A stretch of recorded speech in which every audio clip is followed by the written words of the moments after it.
నమస్కారం. ఒకే భవకు స్వాగతం.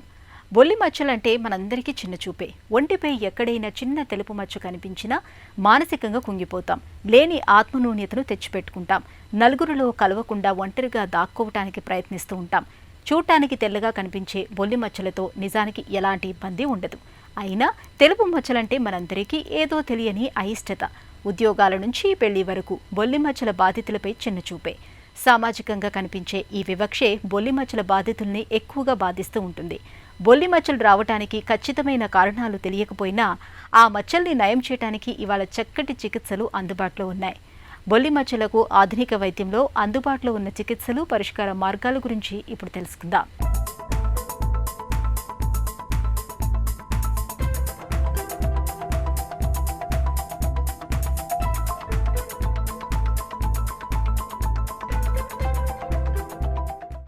మచ్చలంటే మన సమాజానికి చిన్న చూపు. ఎంతగా అంటే మన పనితీరు మీద, మన వ్యక్తిత్వం మీద ఒక్క మచ్చ కూడా పడకూడదనుకుంటాం. మచ్చ లేకుండా జీవించాలని అనుకుంటాం. తప్పులేదు. వ్యక్తిపరంగా ఎలాంటి మచ్చలు, మరకలు లేకుండా జీవించాలనే ఉన్నతాశయం మంచిదే. కానీ ఆరోగ్యపరంగా చూసినప్పుడు కొన్ని రకాల మచ్చల్ని మన ప్రమేయం లేకుండానే భరించాల్సి వస్తూ ఉంటుంది. బొల్లి మచ్చలు అలాంటివే. ఈ మచ్చలు మనకు చెప్పిరావు. మన చేతుల్లో ఏమీ ఉండదు కూడా. చర్మంపై పాల రంగును తలపించే ఈ తెల్లటి మచ్చల్ని బొల్లి అని, తెల్లపూత అని, విటిలిగో అని, ల్యూకోడెర్మా అని ఇలా అనేక పేర్లతో పిలుస్తారు. ఈ బొల్లి మచ్చలనేవి ఒకరి నుంచి మరొకరికి అంటుకునేవి కావు.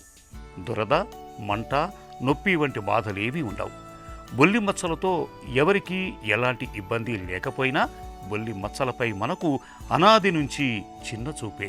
బొల్లి మచ్చలతో బాధపడే వారిపై వివక్షే. ఉద్యోగాలు, వివాహాల విషయంలో సామాజికంగా అడుగడుగున నిరాదరణే కనిపిస్తుంది. బొల్లి మచ్చలపై ఈ రకమైన వివక్షాపూరిత ధోరణి కనిపించటానికి వెనుక కారణాలను విశ్లేషిస్తున్నారు డాక్టర్లు. మనము ఒక రంగు ఉన్నామంటే మన స్కిన్లో ఉన్న మెలనోసైట్స్ అంటే చర్మం 4వ లేయర్లో మెలనోసైట్స్ అనే కణాలు ఉంటాయి. ఇవి మనకి నలుపు, తెలుపు సృష్టించే మెలనిన్ పిగ్మెంటే మన రంగుని ఆధారపడి ఉంటుంది.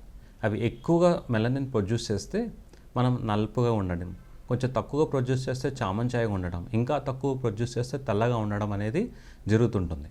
సో బొల్లి మచ్చలు అనేది ఇప్పుడు చెప్పుకున్నట్టు మెలనోసైట్స్ అంటే నల్ల కణాల నుంచి వచ్చే మెలనిన్ పిగ్మెంట్ ఆ కణాలు ఎందుకు ప్రొడ్యూస్ చేయడం ఆపేస్తాయో, ఎందుకు చనిపోతాయో తెలియదు, కానీ అవి పూర్తిగా మెలనిన్ పిగ్మెంట్ కొన్ని చోట్ల ఆపేస్తాయి.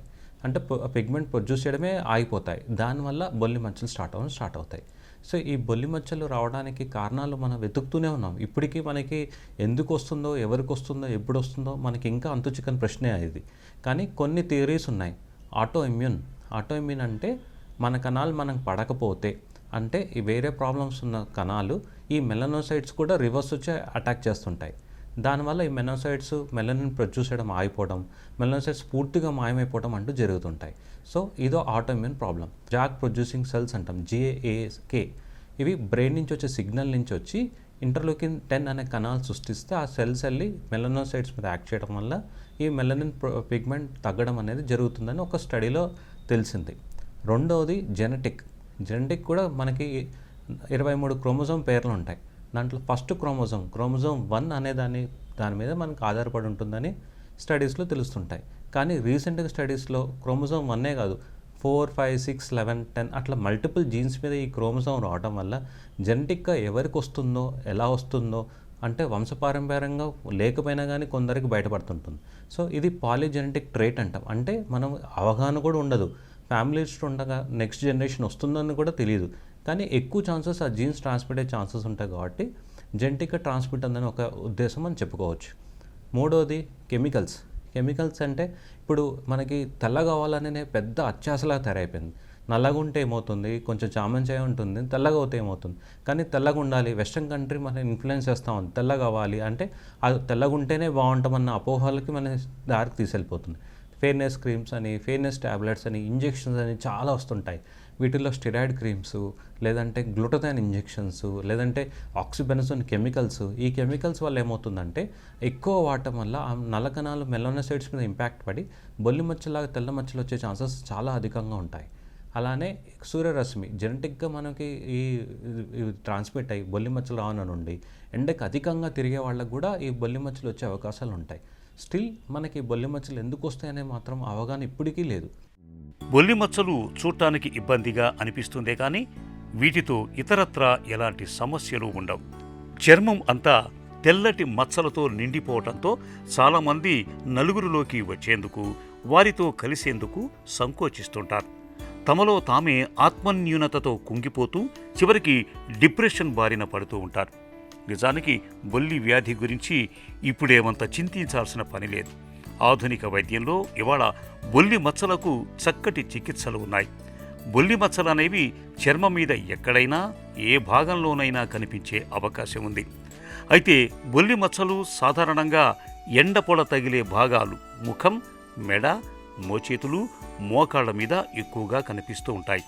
బొల్లి మచ్చలు చిన్న, పెద్ద, ఆడ, మగ తేడా లేకుండా ఎవరిలోనైనా ఏ వయసు వారిలోనైనా రావచ్చు. ఎక్కువగా 40 ఏళ్ల లోపే బొల్లి మచ్చలు కనిపిస్తూ ఉంటాయి.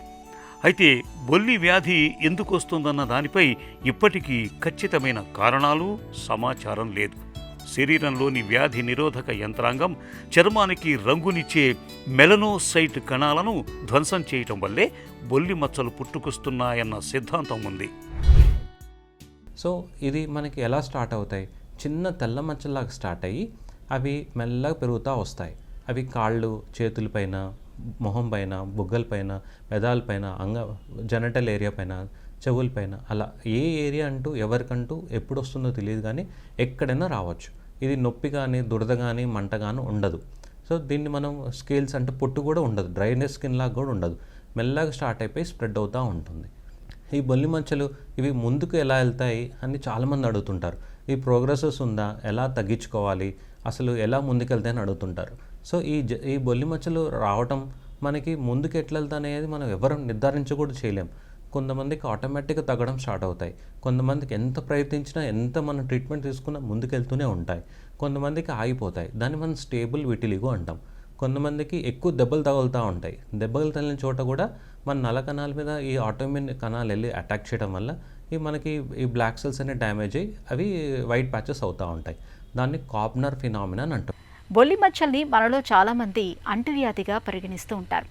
నిజానికి బొల్లి అనేది ఎంత మాత్రం అంటువ్యాధి కాదు. అలాగే బొల్లి మచ్చలు అనేవి కుటుంబంలో వంశపారంపర్యంగా వస్తాయని అనుకుంటారు. అయితే ఇందులో వాస్తవం కొంతే అంటారు డాక్టర్లు. చర్మంపై తెల్లగా కనిపించే మచ్చలన్నీ ఒక్కోసారి బొల్లి మచ్చలు కాకపోవచ్చు.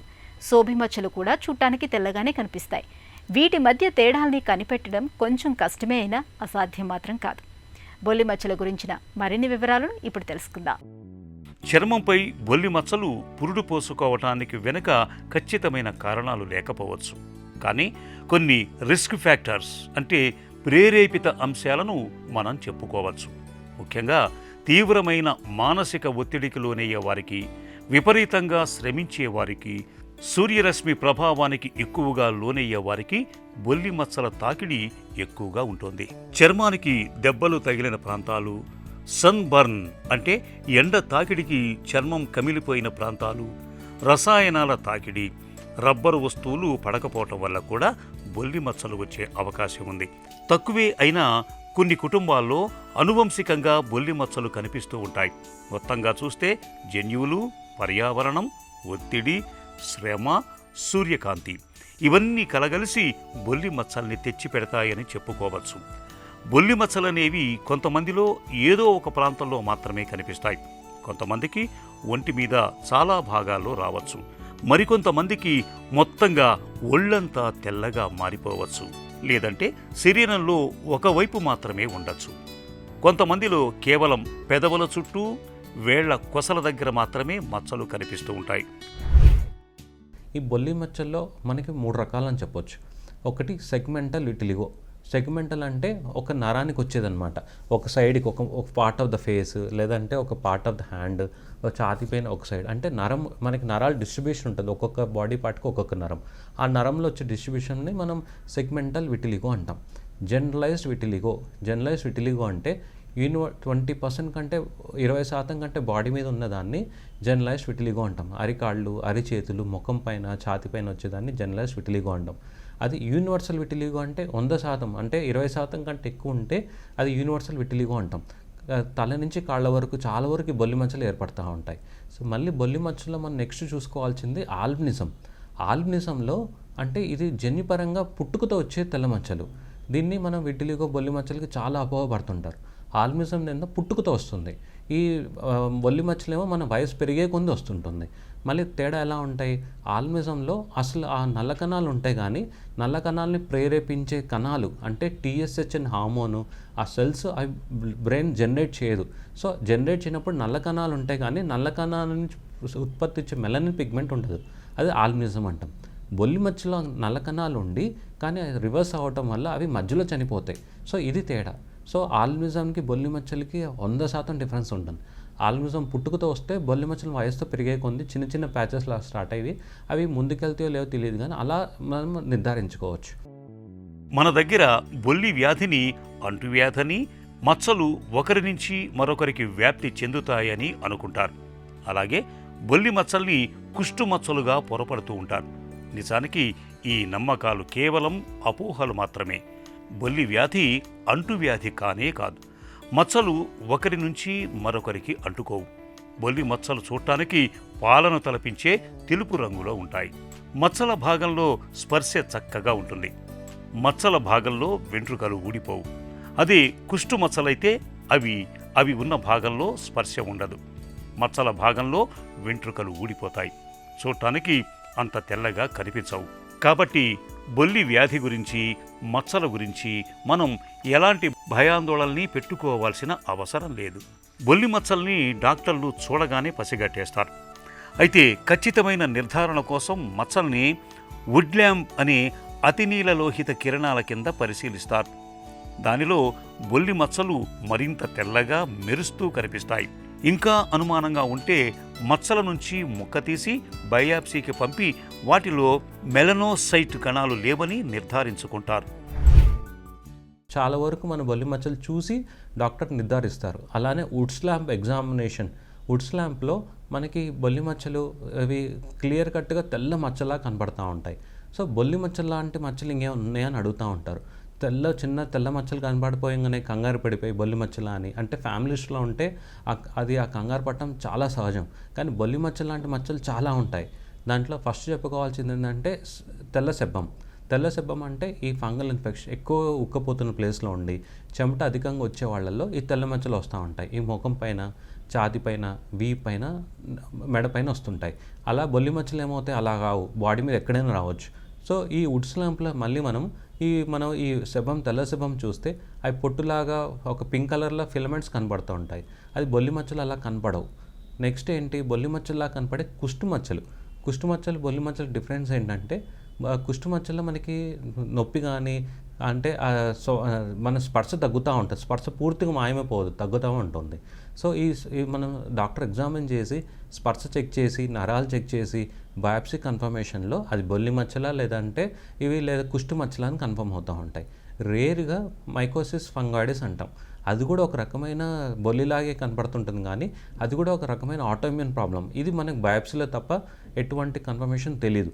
సో ఈ బొల్లి మచ్చలు మనం కన్ఫర్మ్ చేసేది క్లినికల్గా, లేదంటే డౌట్ ఉంటే బయాప్సీ చేసి స్క్రేపింగ్స్లో KOH మౌంట్ పంపిస్తాం. ఆ KOH మౌంట్లో ఒకవేళ ఫంగల్ ఫిలమెంట్స్ కనబడితే అది మనం తెల్ల శుభం కింద నిర్ధారిస్తుంటాం. సో బొల్లి మచ్చలు రాగానే డాక్టర్ కన్సల్ట్ చేయడం వల్ల అవి కూడా మనం ఉందో లేదో నిర్ధారించుకోవచ్చు. దాంట్లో అల్సరేషన్ ఒకటి, షుగర్ ఒకటి, థైరాయిడ్ ఒకటి, ఆ రక్తహీనత ఒకటి, ఇవి మనం ఉదాహరణ కొన్ని చెప్పుకుంటా పోతే వాటికి అంతుండదు. సో బొల్లి మచ్చలు రాగానే వాటి కాంప్లికేషన్స్, వాటితో అసోసియేషన్ ఏమైనా ఉన్నాయని కూడా చెక్ చేసుకోవడం మంచిదే. అలానే ఈ బొల్లి మచ్చలతోటి సైకలాజికల్గా స్ట్రెస్ ఫీల్ అవుతుంటారు, అది కూడా కాంప్లికేషన్స్ అని చెప్పొచ్చు. బయట తిరగరు, ఇంట్లోనే ఉంటారు, ఎప్పుడు అదే ఆలోచిస్తూ మానసిక ఒత్తిడికి గురవుతూ ఉంటారు. దానివల్ల నెగిటివ్ ఇంపాక్ట్ అయ్యి స్టడీస్లో కానీ లైఫ్లో కానీ ముందుకెళ్లకుండా అయిపోతూ ఉంటారు. సో ఇది కూడా కాంప్లికేషన్ అని చెప్పొచ్చు. బొల్లి మచ్చలు ఏర్పడ్డాక అవి ఇక తగ్గవనే నమ్మకం మనలో చాలా మందిలో కనిపిస్తుంది. కానీ నిజానికి బొల్లి మచ్చల్ని మాయం చేయడానికి ఇవాళ ఆధునిక వైద్యంలో చక్కటి మందులు, చికిత్సలు అందుబాటులో ఉన్నాయి. పైపూత మందులు, సూర్యకాంతి చికిత్సలు, లేజర్ వరకు చాలా పరిష్కారాలు ఉన్నాయి. వీటితో కూడా ఫలితం లేనప్పుడు స్కిన్ గ్రాఫ్టింగ్ సర్జరీని చేస్తే మంచి ఫలితం ఉంటుంది. బొల్లి మచ్చల్ని మాయం చేసే చికిత్సలు, పరిష్కార మార్గాల గురించి ఇప్పుడు తెలుసుకుందాం. బొల్లి మచ్చల్ని నిర్ధారించుకున్న తర్వాత సొరలిన్ మందులతో తొలి దశ చికిత్సను మొదలు పెడతారు. మచ్చల మీద సొరలిన్ పూత మందు రాయటం, రోజూ కాసేపు ఎండలో నిలబెట్టడం ద్వారా పరిమిత సంఖ్యలో ఉన్న బొల్లి మచ్చల్ని మాయం చేస్తారు. కొన్నిసార్లు చికిత్సలో భాగంగా స్టిరాయిడ్ మందులు కూడా వాడుతూ ఉంటారు. పిల్లలకైతే స్టిరాయిడ్స్ లేని టాక్రోలిమస్ క్రీముల్ని సిఫార్సు చేస్తారు. రెండో దశ చికిత్సలో కాంతి ప్రసార చికిత్సల్ని మొదలు పెడతారు. ఇందులో భాగంగా సొరలిన్ మందుల్ని మింగటంతో పాటు సొరలిన్ పూత మందును మచ్చలకు పట్టించి సూర్యకాంతిలో నిలబడాల్సి ఉంటుంది. ఎండకు బదులుగా ఇప్పుడు యూవీ లైట్ని అందించే ప్రత్యేక ఛాంబర్లు అందుబాటులోకి వచ్చాయి. కాంతి చికిత్సలతో పాటు ఎక్లైమర్ వంటి లేజర్ల తోడ్పాటుతో ఇవాళ బొల్లి మచ్చల్ని సమర్థంగా మాయం చేయగలుగుతున్నారు. ఒక్కోసారి మచ్చల్ని మాయం చేయటానికి స్కిన్ గ్రాఫ్టింగ్ సర్జరీలు చేస్తుంటారు డాక్టర్లు. మచ్చలు మరీ ఎక్కువగా ఉండి ఒళ్లంతా వ్యాపించినప్పుడు చర్మానికి రంగులిచ్చే మెలనోసైట్ కణాలను ప్రయోగశాలలో కృత్రిమంగా పెంచి వాటిని మచ్చలు ఉన్న భాగంలోకి తెచ్చి చర్మానికి అతుకుతుంటారు. అసలు బొల్లి మచ్చల ట్రీట్మెంట్ ఎలా ఉంటుందంటే, బొల్లి మచ్చలు డాక్టర్ మనకి ఆ తెల్ల మచ్చల్ని నల్ల మచ్చలుగా తయారు చేయడం, అంటే నార్మల్ స్కిన్ కలర్ చేయడానికే మనకి హెల్ప్ చేస్తూ ఉంటారు. దీంట్లో active vitiligo, inactive vitiligo or unstable vitiligo అంటాం. అన్స్టేబుల్ విటిలిగో అంటే ఈ తెల్ల మచ్చలు ముందుకు పెరిగిపోతూ ఉంటాయి. స్టేబుల్ విటిలిగో అంటే 1 సంవత్సరం వరకు కొత్త మచ్చలు రాకుండా చూసుకోవటం. డాక్టర్ దగ్గరికి వెళ్ళినప్పుడు డాక్టర్ ఏ పార్ట్ ఎలా వచ్చింది అది నిర్ధారించుకొని, అది బయాప్సీ చేసి కన్ఫర్మ్ చేసుకొని, బొల్లి మచ్చలని కన్ఫర్మ్ అయిపోయిన తర్వాత నిర్ధారించుకొని ట్రీట్మెంట్ ఆప్షన్స్ చెప్తుంటారు. సో ట్రీట్మెంట్ విధానాలు ఎలా ఉంటాయి? లిమిటెడ్ ఆప్షన్స్కి ఇప్పుడు పైపోతున్న మందులు అడ్వైస్ చేస్తుంటాం. వాటిలో ఫస్ట్ చెప్పుకోవాల్సింది టాపికల్ కార్టికోస్టెరాయిడ్స్, అంటే స్టిరాయిడ్ మందులు. ఇవి మనకి ఆటోఇమ్యూన్, అంటే ఏ సెల్స్ వచ్చి నల్ల కణాల మీద ఎఫెక్ట్ పడకుండా మనకి అడ్డం పడుతూ ఉంటాయి. నెక్స్ట్ టాక్లిమస్ అంటాం. టాక్లిమస్ అంటే స్టిరాయిడ్ లాగా పనిచేసే ఒక యాంటీ క్యాన్సర్ డ్రగ్ అని చెప్పొచ్చు. ఇవి మనం స్కిన్లో 0.03, 0.1%లో మనకి అందుబాటులో ఉన్నాయి. అదే క్యాన్సర్ డాక్టర్ దగ్గర ట్యాబ్లెట్స్లో అందుబాటులో ఉంటాయి. తర్వాత మూడోది, ఇంకా ఫస్ట్ చెప్పినట్టు జాక్ ఇన్హిబిటర్స్, అంటే సిగ్నల్ పాత్వేలో అవి సిగ్నల్ ఇస్తేనే నల్ల కణాలు ఈ మెలనిన్ పిగ్మెంట్ ప్రొడ్యూస్ చేయడం ఆపేస్తాయి. దాన్ని జాక్ సిగ్నల్ పాత్వే అంటాం. ఆ పాత్వేని బ్లాక్ చేసే మందులు కూడా ఉన్నాయి ఇప్పుడు.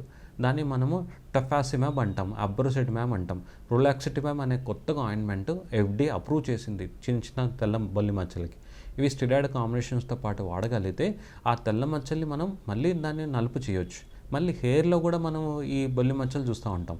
దాన్ని మనము పైబాల్డిజం నుంచి అపోహపడుతుంటాం. పైబాల్డిజం అంటే ఒక చిన్న ప్యాచ్లో ఆ నల్ల కణాలు ఉండకపోవడం వల్ల వచ్చేదాన్ని పైబాల్డిజం అంటాం.